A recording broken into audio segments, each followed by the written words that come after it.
The emergency session of the Galactic Council convened 3 days after Kethver submitted his report. Representatives from 47 different species filled the massive circular chamber, their various forms creating a living mosaic of the galaxy's diversity. But today, all their attention focused on a single species that was not yet among their number. Kethver stood at the central podium, his recording equipment displaying holographic recreations of the battle he had witnessed. Around him, council members watched in shocked silence as the human vessels systematically dismantled the Vorthek fleet. Even in replay, the engagement felt impossible to believe. High Counselor Zephyrin of the Alterian hegemony spoke first, her crystalline voice carrying across the chamber. Observer Kethver, your report claims these humans destroyed 47 warships in 23 minutes. Are you certain your instruments were functioning correctly? All systems were operating within normal parameters, High Counselor, Kethver replied. I have triple-checked the data. The recordings speak for themselves. The chamber erupted in a dozen different languages as representatives debated among themselves. Kethver caught fragments of conversation, disbelief, fear, and something that sounded like desperate hope. Counselor, Rexdam of the Korathi Collective raised one of his 6 arms for attention. If this is accurate, then we must ask why humans would seek alliance with us. A species with this level of military capability could simply take whatever they wanted. That, Kethver said quietly, is exactly what makes them so dangerous. The chamber fell silent. All eyes turned back to him. You see, honored counselors, I made the same assumption. After witnessing the battle, I expected the humans to issue demands or ultimatums. Instead, they requested permission to attend this very session as observers. They wanted to explain their intentions directly. High Counselor Zephyrin consulted her datapad. The human delegation is waiting outside this chamber. Should we admit them? The vote was closer than Kethver had expected. Fear won over curiosity, but only barely. Admiral Sarah Chun entered the chamber accompanied by 2 other humans. Kethver studied them carefully, looking for some sign of the predatory nature he had witnessed in combat. What he saw instead were 3 beings who moved with quiet confidence, their eyes alert but not threatening. They could have been merchants or scholars rather than warriors capable of unprecedented destruction. Admiral Chun stepped forward and bowed slightly, a gesture of respect that surprised many council members. Honored representatives, thank you for allowing us to address this assembly. I am Admiral Sarah Chun, speaking for the Terran Defense Force and the United Earth Government.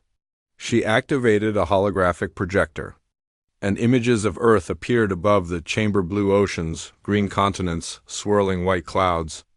It looked peaceful, almost pastoral. This is our homeworld, Chun continued. Population, 12 billion. We have been spacefaring for less than 2 centuries, which I understand makes us relative newcomers to galactic civilization. Counselor Rexdam leaned forward. Admiral Chun, we have reviewed Observer Kethver's report of your ... demonstration. Your capabilities appear to exceed anything in our combined fleets. Why do you seek alliance rather than conquest? The question hung in the air like a challenge. Kethver found himself holding his breath. Chun's expression grew thoughtful. Because conquest is easy, Counselor. Building something lasting is hard. She gestured, and the hologram shifted to show human cities. Massive structures that reached toward the sky while remaining integrated with natural landscapes. We learned long ago that strength without purpose is just destruction. Power without responsibility is tyranny. We seek alliance because we believe in something greater than individual species survival. But your military capabilities, another counselor began, are the result of necessity? Chun interrupted gently. You see, counselors, Earth is what we call a death world. Our planet tried to kill us from the moment our species became sentient. Ice ages, supervolcanic eruptions, asteroid impacts, pandemics.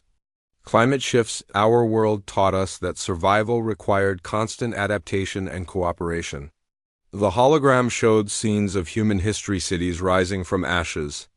People working together during disasters, technology advancing through shared knowledge. But the most dangerous thing about Earth wasn't the natural disasters, Chun continued. It was us. For thousands of years, we fought each other over resources, territory, ideology, religion. We became very, very good at war because we had no choice. It was evolve or die. Kethver felt a chill run down his spine. This confirmed his worst fears about human nature. However, Chun said, and her voice carried a weight that commanded attention, we also learned something else. We learned that cooperation achieves more than conquest. That diversity makes us stronger. That protecting others protects ourselves. The hologram showed scenes of human peacekeeping missions, disaster relief efforts, scientific collaborations.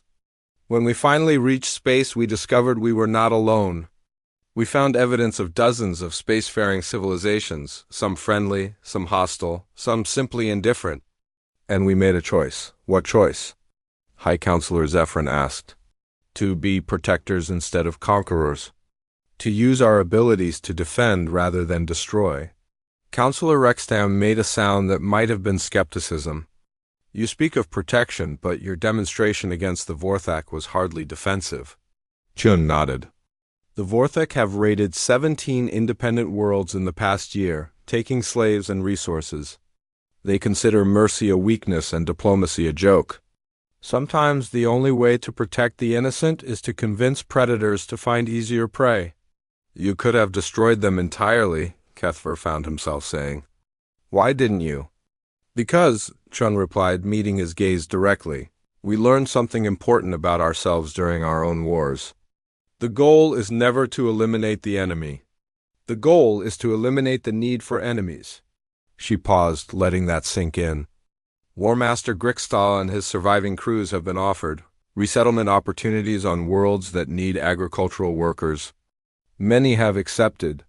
Some have even requested to serve alongside human forces as auxiliaries. Defeating them was necessary. Destroying them would have been wasteful. The chamber buzzed with conversation. Kethver realized the humans had just revealed something profound about their nature. They were not simply efficient killers, they were efficient problem solvers, who viewed warfare as one tool among many. High Counselor Zephyrin called for order. Admiral Chun, your proposal for alliance comes with promises of military support against the Devourers. These entities have resisted all previous attempts at negotiation or defeat. What makes you think humans can succeed where the combined fleets of the galaxy have failed? For the first time, Chun smiled. It was not a pleasant expression. Because we understand something about the Devourers that you don't.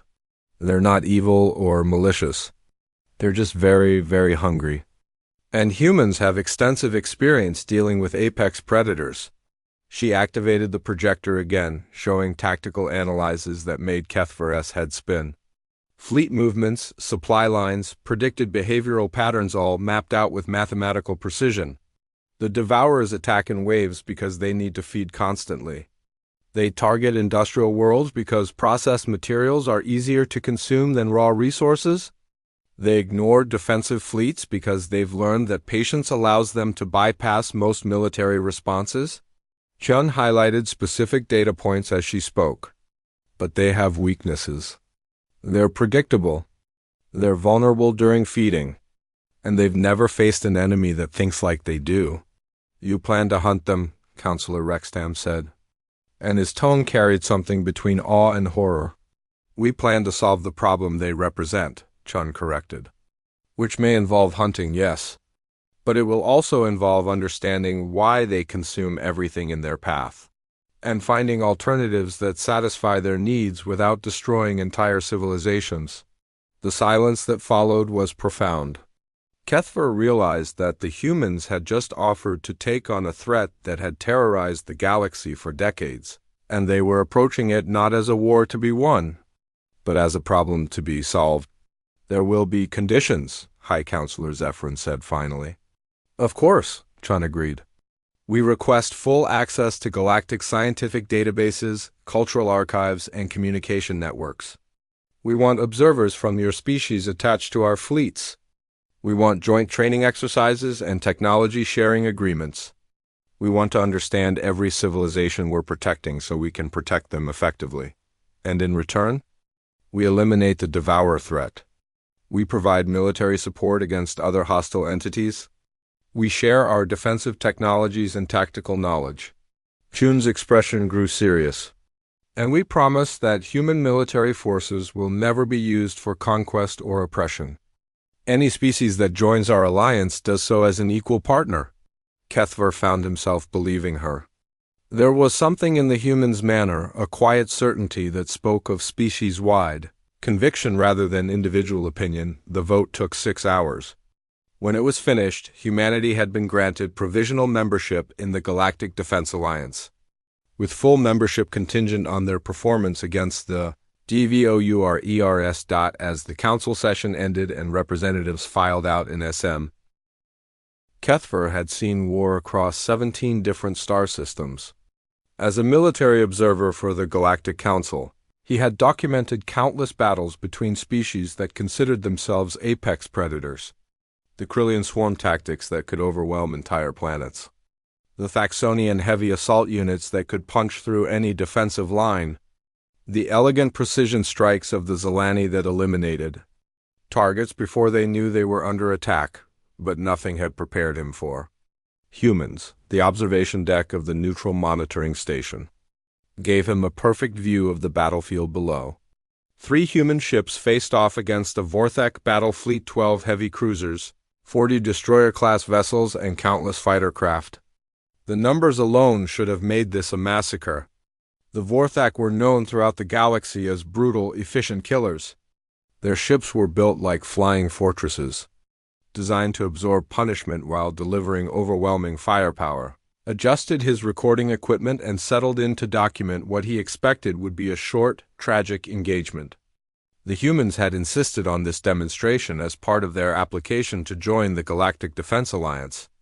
Most council members had already written them off as another primitive species that would need centuries of development before they could contribute meaningfully to galactic security. The Vorthek commander, War Master Grixtal, had volunteered his fleet for this test with obvious relish. Kethver had met him during the pre-battle briefing, a massive, scarred creature with 4 arms and teeth like metal spikes.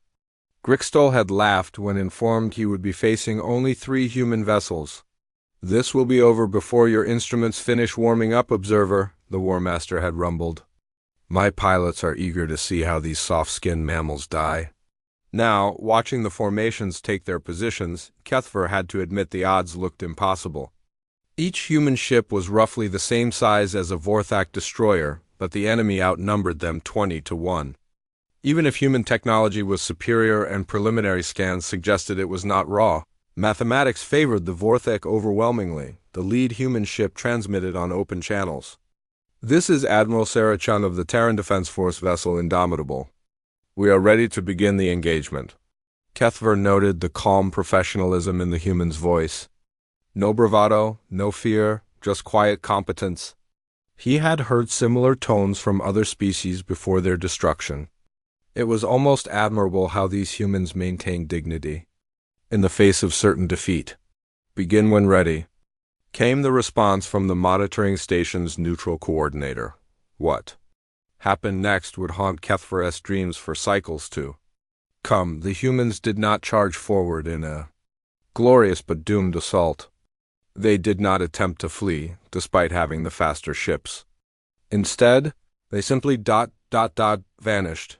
Kethver's sensors showed the 3 ships scattered in different directions at impossible speeds, but his visual tracking lost them completely.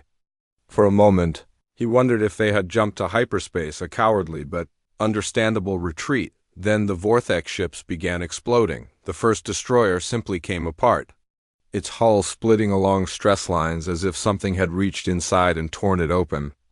No visible impact, no energy discharge that Kethver's instruments could detect. One moment it was advancing with its squadron, the next it was expanding gas and debris. War Master Grixtal's roar of confusion echoed across the command frequencies. "Where are they?" "Sensors, give me a location." The answer came in the form of 3 more explosions. Vorthek cruisers, each massing 10 times what a human ship should weigh, twisted apart in brilliant fireballs. Still, no sign of the attackers. Kethver frantically adjusted his instruments, trying to penetrate whatever stealth technology the humans were using.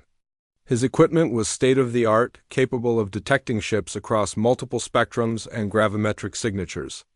Nothing in his experience suggested this level of concealment was possible. The Vorthek fleet, meanwhile, had descended into chaos.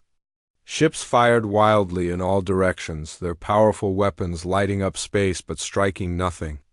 Fighter craft swarmed in defensive patterns around the larger vessels, but they might as well have been trying to catch shadows with nets. "Maintain formation!"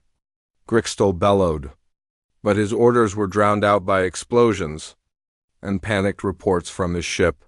"Commanders, the human ships reappeared just long enough for Kethver to track. The millisecond glimpses as they dropped stealth to fire, then vanished again before return fire could find them. But in those brief moments, he saw something that chilled him to his core. They moved like predators, not the simple aggression of the Vorthak, or the cold precision of the Zalani. This was something else entirely, a fluid, intelligent hunting pattern that seemed to anticipate every Vorthak response before it happened. When the enemy fleet formed defensive clusters, the humans attacked from angles that split those formations. When the Vorthak spread out to cover more space, the humans concentrated fire to punch through weak points. It was like watching master chess. Players compete against children. The Indomitable materialized directly behind the Vorthak flagship, weapons blazing. But instead of the crude energy beams or projectile weapons most species favored, what emerged from the human ship defied Kethver's understanding. The attacks looked like controlled tears in space itself, reaching through the Vorthak shields as if they didn't exist and carving precise holes in the massive vessel's hull. Grixtol's ship staggered under the assault, its defensive systems overwhelmed in seconds.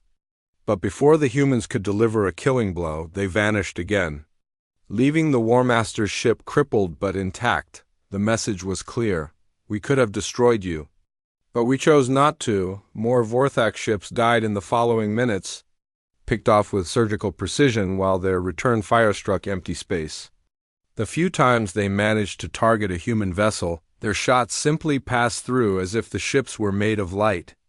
Kethver realized he was watching technology so advanced it might as well have been magic, but what truly disturbed him was not the technology itself. It was how the humans used it. Every attack was measured, controlled, designed to achieve maximum psychological impact while minimizing casualties. They could have simply obliterated the entire Vorthak fleet in the opening seconds of the engagement. Instead, they were conducting what could only be called a lesson. "War Master Grixtol," Admiral Chun's voice cut through the chaos on the command frequencies. "You have lost 60% of your fleet. Do you wish to continue this engagement?" The Vorthak commander's response was a wordless roar of rage and humiliation. His remaining ships turned toward the last known position of the human fleet, weapons charging for a final, desperate assault. They never got the chance to fire. The humans emerged from stealth in a perfect triangular formation, their ships positioned to create overlapping fields of fire that covered every possible escape route. For the first time in the battle, they remained visible, their weapons trained on the surviving Vorthak vessels. "This ends now," Admiral Chun said simply. Grixtol stared at the tactical display showing his hopeless position. 47 ships of his fleet had been destroyed or disabled. The humans had demonstrated they could strike at will while remaining essentially untouchable. His remaining forces were outmaneuvered, outgunned, and completely at the mercy of an enemy that had just proven they understood warfare on a level his species couldn't comprehend. The War Master's surrender came as a broken whisper across the communications array. Kethver sat in stunned silence as the human ships moved to secure the battlefield. His instruments had recorded everything, but he found himself doubting what he had witnessed. In 23 minutes of engagement, 3 human vessels had effectively destroyed one of the most feared battle fleets in known space, but it was not the victory itself that left him shaken. It was the implications of how that victory had been achieved. The humans had not simply overwhelmed their enemies, with superior firepower or numbers. They had demonstrated an understanding of warfare that went beyond tactics or technology. They had fought like predators who had spent millennia perfecting the art of killing. Creatures who understood not just how to destroy an enemy, but how to break them psychologically. As he prepared his report for the Galactic Council, Kethver found himself struggling with a disturbing realization. The other species in the galaxy, the Krillian, the Thaxonian, the Zelani, even the brutal Vorthik, they all fought like civilized beings who had learned warfare as a necessity. They used it as a tool to achieve political or territorial goals. The humans fought like something else entirely. They fought like a species that had been forged in the fires of conflict, shaped by countless generations of warfare into something that understood battle at a fundamental level that no other species could match. Admiral Chion's final transmission to the monitoring station was brief and professional. Engagement concluded. Terran Defense Force standing by for debriefing. Kethver closed his report with a single notation that would change the course of galactic politics. Recommend immediate acceptance of human alliance application. These beings do not fight wars. They are war. He did not sleep for 7 cycles after that day, haunted by the memory of how easily the humans had dismantled a fleet that could have conquered star systems. But worse than the Dem. 6 months after joining the Galactic Defense Alliance, humanity faced its first real test. The Devourers had returned to the Kepler sector with a force unlike anything previously recorded. 3 massive bioships, each the size of a small moon, accompanied by thousands of smaller feeding vessels. Their target was the industrial world of Nexus Prime, home to 4 billion Zelani civilians and the sector's primary manufacturing facilities. Kethver found himself aboard the human command ship Prometheus, serving as an official observer for the Galactic Council. The invitation had come directly from Admiral Chun, who seemed to understand that documenting this engagement would be crucial for future alliance relations. Observer, Admiral Chun greeted him as he arrived on the bridge. Thank you for joining us. I believe this will be educational for both our species. The bridge was unlike anything Kethver had experienced on other warships. Instead of the rigid hierarchy he expected, humans moved with casual efficiency, sharing information and suggestions across ranks. Holographic displays showed tactical data from dozens of sources, but the atmosphere felt more like a research laboratory than a command center. Admiral, one of the human officers reported, Devourer fleet is maintaining approach vector to Nexus Prime, estimated arrival in 18 hours. Time to evacuation completion? Zelani authorities report 43 hours minimum. They're having difficulty convincing the population to abandon the industrial facilities. Kethver understood the problem. Nexus Prime represented generations of Zelani investment and development. To abandon it meant economic collapse for their entire species. But the alternative was extinction. The Devourers consumed everything organic, leaving nothing but stripped rock in their wake. Options? Chun asked. Standard protocol would be to engage them here, in open space, replied Commander Martinez, the ship's tactical officer. Maximum maneuvering room, minimal risk to civilians. Chances of success using conventional tactics? Martinez hesitated. Against this force concentration? Maybe 15%?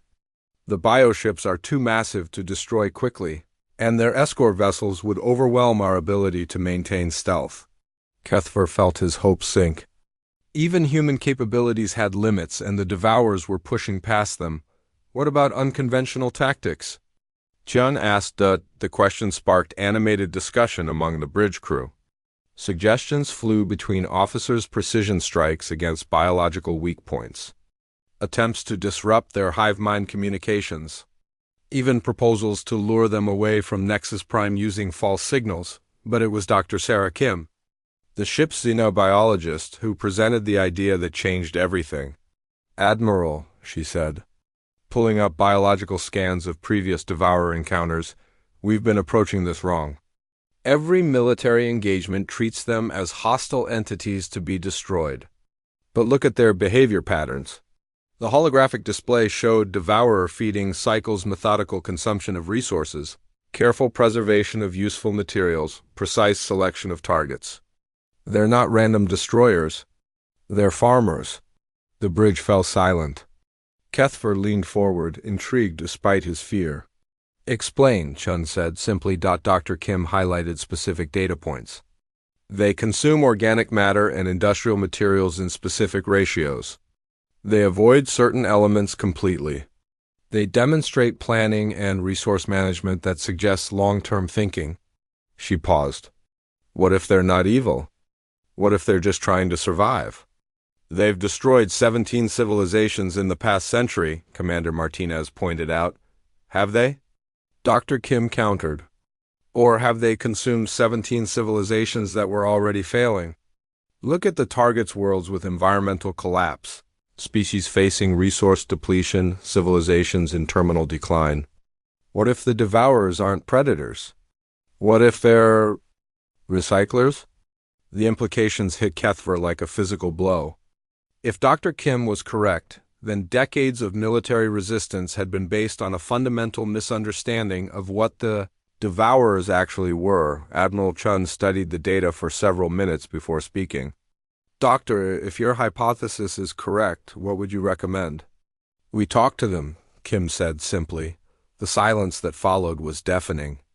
In hundreds of years of galactic history, no one had ever successfully communicated with the Devourers. They were considered purely instinctive entities, driven by hunger alone. How? Chun asked. Dr. Kim activated another display. Mathematical concepts. Universal constants. Shared understanding of physics and chemistry. If they're truly intelligent, they should recognize an attempt at communication.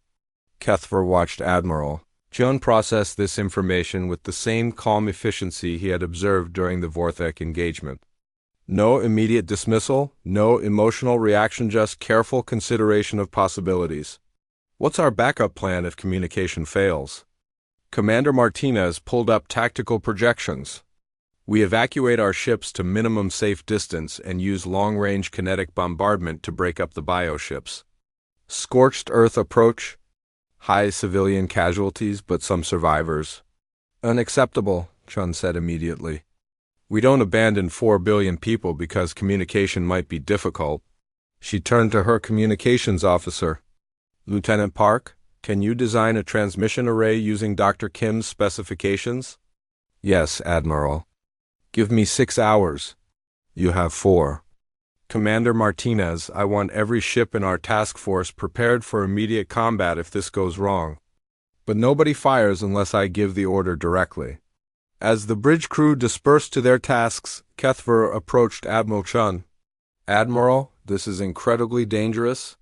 If Dr. Kim is wrong, you'll have allowed the Devourers to get within striking distance of Nexus Prime. Chun nodded. And if she's right, we might prevent the extinction of an entire species and finally understand what we're really dealing with. She met his gaze directly. Observer, which outcome would you prefer to explain to your council? The next 14 hours were the longest in Kethver's life. The human fleet took position between the approaching Devourers and Nexus Prime, close enough to communicate but far enough to maneuver if the situation went badly. Around them, smaller vessels continued evacuating civilians from the planet's surface. Racing against time, when the Devourers arrived, Kethver understood why previous military encounters had failed so completely. The bioships were massive, beyond comprehension living structures that defied conventional understanding of spacecraft design. Their surfaces rippled with organic growth patterns, and they moved with the fluid grace of creatures rather than machines. Beginning transmission, Lieutenant Park reported. What followed was unlike any first contact protocol Kethver had studied. Instead of formal greetings or territorial declarations, the humans transmitted pure mathematics equations describing fundamental forces, chemical formulas for common elements, physical constants that would be recognized by any spacefaring intelligence. For 30 minutes, the Devourers showed no response. Their bioships continued their approach to Nexus Prime, feeding vessels spreading out in preparation for planetary consumption. Then everything changed. The lead, Bioship stopped. Not the gradual deceleration of mechanical systems, but an instant halt that defied physics. The feeding vessels retracted into defensive formations. And from the bioship came a transmission that sent chills down Kethvara's spine. It was mathematics. Pure, elegant equations that built on the human transmission with concepts that strained the limits of galactic scientific understanding. Not just a response and improvement on what the humans had sent. "They're not just intelligent," Dr. Kim whispered. "They're brilliant." Admiral Chun activated ship-wide communications. "All vessels, stand down weapons but maintain readiness. Dr. Kim, you're our primary contact specialist. Let's see if we can establish more complex communication." What followed was the most surreal first contact in galactic history. Two vastly different forms of intelligence, trading mathematical concepts and scientific principles across the void between their ships. Gradually, the communication evolved beyond pure mathematics into something resembling language. The breakthrough came when Dr. Kim transmitted the periodic table of elements, with notations showing which ones were common in galactic civilization diets and which ones caused harmful reactions. The Devourer response was immediate and profound. They transmitted detailed biological scans of every species in the region, with annotations showing nutritional needs, environmental requirements, and optimal population levels for sustainable development. It was a comprehensive database of galactic life that made the Council's scientific archives look primitive by comparison. "My God," Dr. Kim said quietly, "they're not destroyers. They're gardeners." The implications were staggering. The Devourers had been consuming failing civilizations not out of malice, but as part of a galaxy-wide management system. They preserved the biological and technological essence of each species, using that knowledge to maintain galactic ecosystem balance, but something had gone wrong. Their communications with the Council species had been severed for unknown reasons, forcing them to make decisions based on incomplete information. Worlds they thought were dying were actually thriving. Species they assumed were in decline were simply going through normal development phases. The misunderstanding had created a centuries-long conflict that neither side had wanted.